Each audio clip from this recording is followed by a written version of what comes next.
La croix, quelle croix? À qui appartenait la croix que le Seigneur Jésus-Christ avait portée? Cela était la croix de Jésus-Christ ou notre croix à nous? Si un enfant vous pose cette question, quelle sera votre réponse? Avez-vous déjà réfléchi à ça? Pourquoi est-ce que les soldats romains avaient réquisitionné quelqu'un qui s'appelle Simon de Cyrène pour lui faire porter la croix que le Seigneur Jésus-Christ avait portée? Est-ce que le Seigneur Jésus-Christ était fatigué pour le porter jusqu'à Golgotha? Qu'est-ce qui s'était passé? Ne vous ai-je jamais posé cette question? Lui qui était Dieu était incapable pour lui de faire arriver cette croix à Golgotha, sachant que c'est lui qui devait le porter jusqu'au lieu de crâne, là où il allait être sacrifié ou crucifié. Posons-nous la question, pourquoi est-ce que Dieu avait trouvé nécessaire que cette scène existe, qu'il y ait quelqu'un qui passe et la personne soit réquisitionnée et qui vient intervenir pour porter la croix, comme si le Seigneur Jésus-Christ n'était pas capable de pouvoir faire arriver la croix sur la montagne de Golgotha. La pensée du jour. Quel enseignement que le Seigneur nous transmet dans cette scène? Nous partirons d'abord les lire dans la Bible.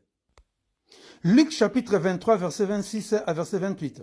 Il est écrit, verset 26, « Comme ils l'amenaient, ils prirent un certain Simon de Cyrène qui revenait des champs, et ils le chargèrent de la croix pour qu'il la porte derrière Jésus. Il était suivi d'une grande multitude de gens du peuple et des femmes qui se frappaient la poitrine et se lamentaient sur lui. » Verset 28. Jésus se retourna vers elle et dit, « Fille de Jérusalem », sachant qu'il y avait aussi des hommes de Jérusalem. « Fille de Jérusalem, ne pleurez pas sur moi, mais pleurez sur vous et sur vos enfants. » La Bible dit, comme ils l'amenèrent, ils prirent un certain Simon de Cyrène. Pour votre information, premièrement, Simon de Cyrène était un Africain. Nous allons voir ça. Cyrène était une ville des Cyrénaïques, en Libye actuelle, donc en Afrique, la plus ancienne et la plus importante des 5 colonies grecques. Croyez-vous que le Seigneur Jésus-Christ avait peut-être besoin d'aide? Mais où étaient les disciples? Où était l'apôtre Pierre qui disait que je serai avec toi partout où on t'amènera? Où était l'apôtre Jean que le Seigneur aimait beaucoup plus? Où étaient-ils les disciples?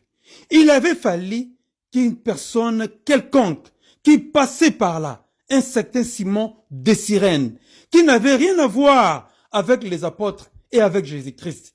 Il a été réquisitionné de force par les soldats romains pour venir intervenir dans l'œuvre de la croix. Avant qu'on puisse aller découvrir pourquoi est-ce que Dieu avait permis cette scène et quel est le symbole ou quelle est la signification de cela, nous allons lire encore un autre verset dans la Bible.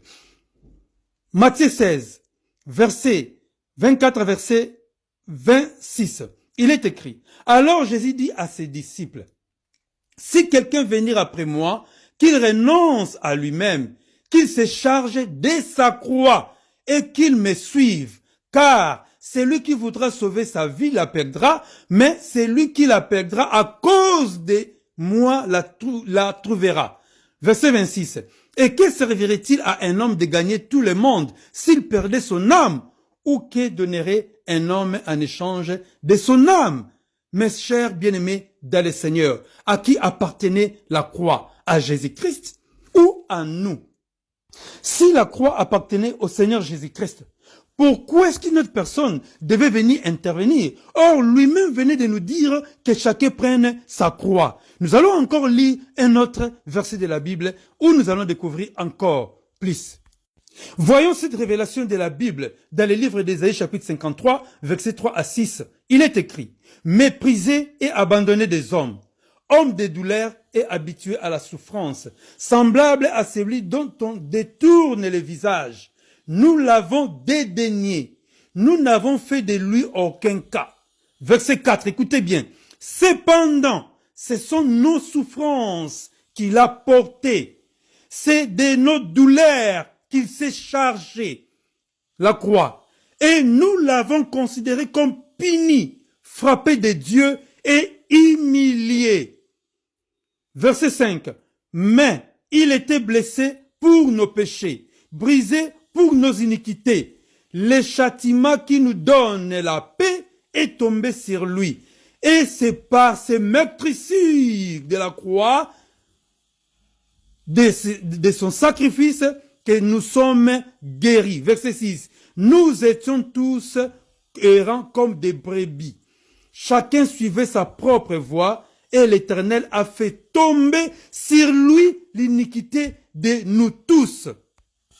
Le livre d'Ésaïe nous révèle que la responsabilité de la croix que Christ avait portée, cela au départ, c'était pour nous.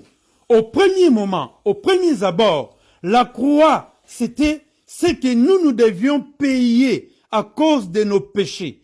Alors, le Seigneur Jésus-Christ est entré en scène. Il a pris ça sur lui. Il a pris ça, il s'est chargé de tout ce que nous devions nous charger au départ. C'est ça le salut que Christ nous a apporté. Cette croix que Christ avait portée nous symbolise ou nous démontre le salut qu'il nous a apporté. Alors, sur la route du salut de toi et de moi, il y a quelqu'un, un homme quelconque qui devait venir intervenir pour prendre une partie de la responsabilité ou de la charge sur la route. Cette personne-là était Simon de Cyrène. C'est un homme quelconque. Il n'est pas chrétien. Il n'était pas disciple ni apôtre. Il représente n'importe quel homme sur la terre. Toi et moi. Chacun de nous, nous devons nous rendre compte que Christ était venu donner sa vie pour notre salut. Mais dans cette œuvre du salut, pour toi et pour moi, chacun de nous a la part des responsabilités, doit entrer dans la scène, dans cette œuvre de la croix qui est le salut de l'humanité. C'est pourquoi Simon de Cyrène représente toi et représente moi, représente n'importe qui. Alors maintenant, posons-nous maintenant la question. Quelle est ta part dans l'œuvre du salut que Christ t'a apporté? Tu as une responsabilité, mon frère, ma sœur. Tu as un rôle à jouer. Tu dois t'investir aussi pour contribuer à ton salut. C'est pourquoi, à travers cette vidéo, je vais vous faire une demande. Mes frères et sœurs, la demande consiste à l'évangélisation. Lorsque je publie des vidéos, des messages du Seigneur, je vous envoie tous ces messages-là. Ce n'est pas pour que vous puissiez les garder pour vous-même, mais c'est pour que vous puissiez aussi entrer dans l'œuvre. Partagez ces vidéos. J'envoie aussi à côté des vidéos que vous pouvez télécharger la même vidéo. C'est comme ça quand j'envoie sur TikTok ou sur YouTube, j'envoie aussi à d'autres personnes des vidéos qui peuvent télécharger pour qu'ils puissent les publier comme si c'était leur vidéo à eux.